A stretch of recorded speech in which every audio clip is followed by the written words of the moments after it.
नमस्ते दोस्तों and welcome back to my YouTube channel. So आज से हम चैप्टर नंबर 1 रिवाइज करेंगे, that is principles of management. So let's start the revision. Meaning and definition. While achieving goal of an individual or an organization, it is always important to use different systems or techniques. Some of these techniques are accepted universally, hence they are called as principles.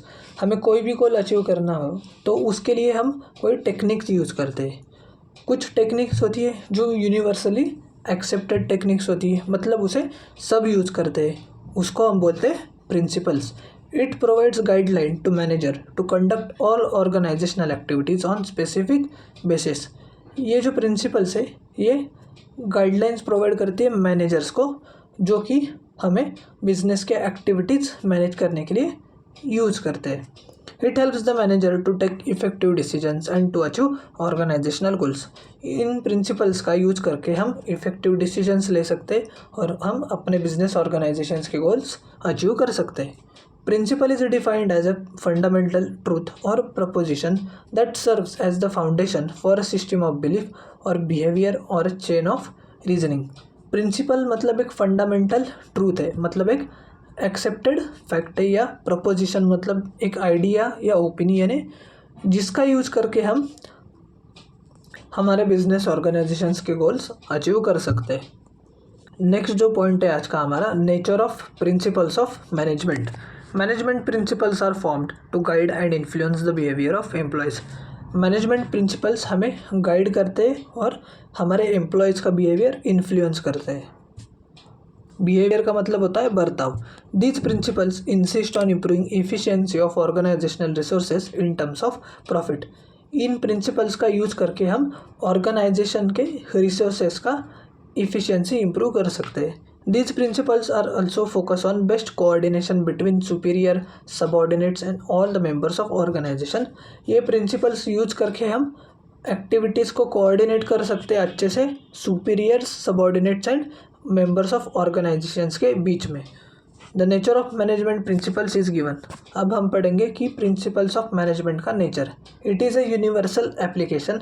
आपको पता है ये हर business organisation को applicable होता है irrespective of their size and nature, and it is applicable to all the levels of management. मतलब top management हो या मिडल लेवल मैनेजमेंट हो या लोअर लेवल मैनेजमेंट हो, ये सबको एप्लीकेबल है। Second point, general guidelines.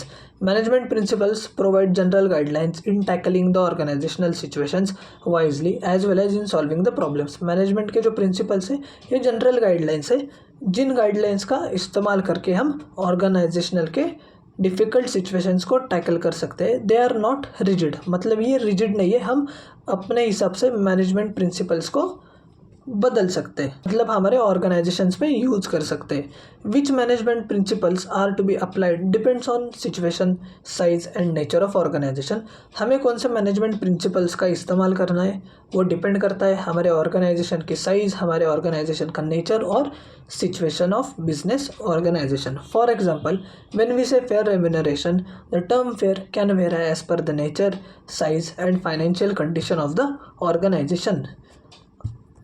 जब हम फेयर रेम्यूनरेशन बोलते हैं तो फेयर रेम्यूनरेशन डिफरेंट ऑर्गेनाइजेशंस को अप्लाई होता है डिफरेंट तरीके से, मतलब उनकी साइज, नेचर और फाइनेंशियल कंडीशन पे डिपेंड करता है कि उनके लिए फेयर रेम्यूनरेशन क्या है।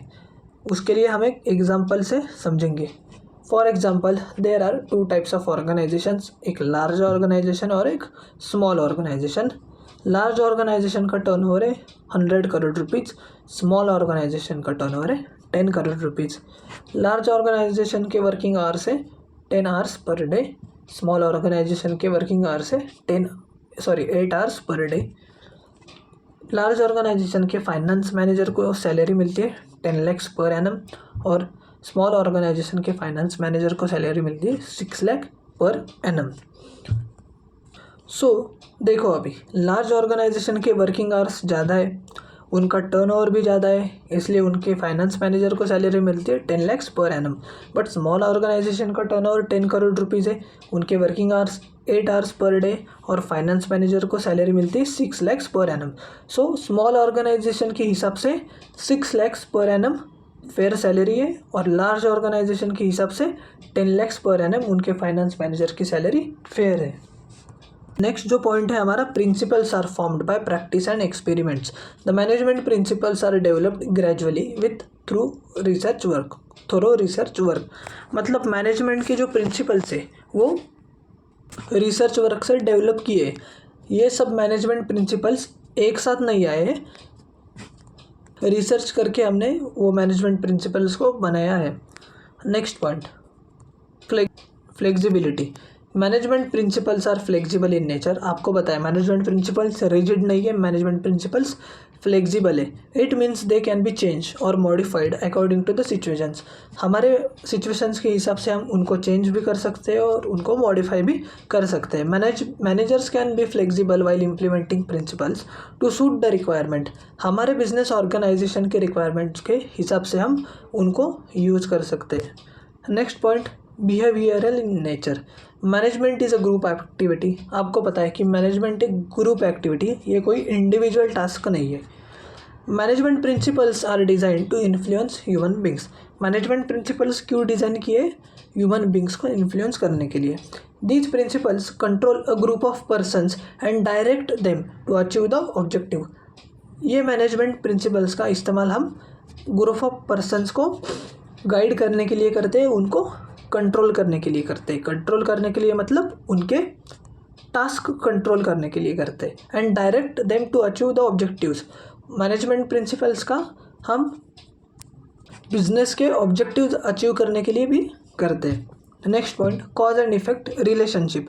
Principles of management are the base for taking decisions. They determine the cause or reason for particular effect. For example, payment of good wages and incentives helps in increasing the output of workers, or making effective advertisement increases the sale of a product. हमें कोई भी business decision लेना होता है तो हम पहले management के प्रिंसिपल्स कंसिडर करते हैं और उसके बेस पे हम डिसीजन लेते हैं। हम डिटरमाइन करते हैं कि कॉज और इफ़ेक्ट रिलेशनशिप। मतलब मैंने आपके लिए एक एग्जांपल बनाया है। फॉर एग्जांपल, हमारे बिजनेस ऑर्गेनाइजेशन में एक एम्प्लॉई है जो काम करता है, उसकी सैलरी है 10,000 पर मंथ। वो एम्प्लॉई एक दिन में 2 क्लाइंट्स हमारे बिजनेस को लाके देता है। अब उसकी सैलरी बढ़ाकर हमने की 20,000 रुपीज़ पर मंथ। अभी वो एक दिन में 4 क्लाइंट्स हमारे बिजनेस को लाके देता है। मतलब क्या, कॉज क्या था? एम्प्लॉय की सैलरी बढ़ी और उसका इफ़ेक्ट क्या आया? जो एम्प्लॉय एक दिन में 2 क्लाइंट हमारे बिजनेस को लाके देता था, आज वही एम्प्लॉय एक दिन में 4 क्लाइंट्स को हमारे बिजनेस को लाके देता है। मतलब क्या, सैलरी इंक्रीज़ हो गई, उसके कंपैरिजन में उसकी प्रोडक्टिविटी भी इंक्रीज़ हो गई। उसको बोलते हैं cause and effect relationship. Next point, all principles are of equal importance. All principles of management are of equal importance. जितने भी मैनेजमेंट के प्रिंसिपल्स है वो सब बराबर है, कोई भी ज़्यादा इम्पोर्टेंट और कोई कम इम्पोर्टेंट ऐसा कुछ नहीं है, सबके सब इक्वल इम्पोर्टेंट है। Those are to B practiced simultaneously to get best results in the form of achievement of predetermined goals. अगर हमारे बिजनेस के ऑब्जेक्टिव्स हमें अचीव करने हैं तो उसके लिए ये सारे प्रिंसिपल्स को हमें बिजनेस ऑर्गेनाइजेशन में अप्लाई करना होगा, उससे हमें अच्छे रिजल्ट्स मिलेंगे। सो आज के लिए बस इतना ही। अभी हम अगला टॉपिक कल कंटिन्यू करेंगे। अगर आपको ये लेक्चर पसंद आया होगा तो लाइक कीजिए, चैनल को सब्सक्राइब कीजिए और अपने दोस्तों के साथ भी ज़रूर शेयर कीजिएगा। Tata, bye bye.